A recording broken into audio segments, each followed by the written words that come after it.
What's going on? Today we're hitting on the 5 biggest mistakes that we've made when flipping properties.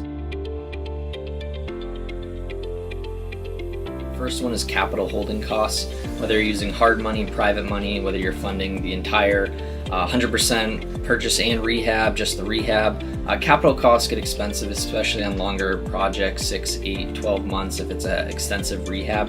The holding costs there get really expensive, so make sure you're accurately underwriting the cost.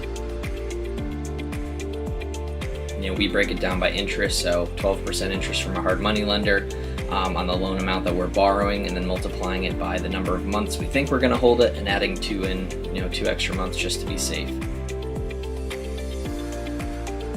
The second thing that we probably didn't do a good enough job with initially was just kind of the closing costs and commissions. Most people get it, hey, there's going to be an agent on my side, an agent on the buyer side. I'm covering those as a seller.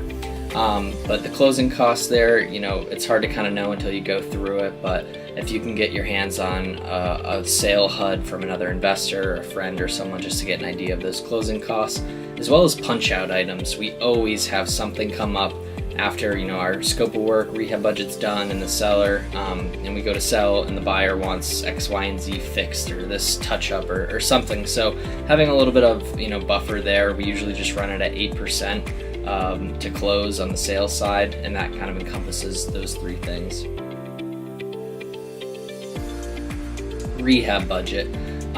Your budget's always going to go over. You're always going to miss things. Your contractor's always going to, hey, we got to add this, and we found this when we were changing that. So you're always going to have issues there. So adding a 10% contingency is another great option, just to kind of give yourself a buffer.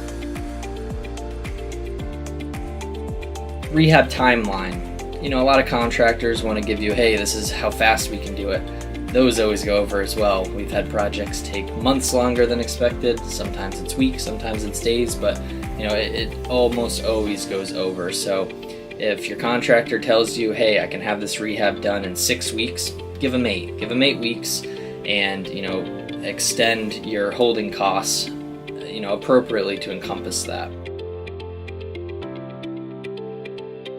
The last one is like the full sale timeline. So you're going to purchase this property, start the renovations, finish the renovations, have your agent come do the punch out, go through the photos, and get this thing listed. Now you've got some showings. Who knows how long it takes to get under contract?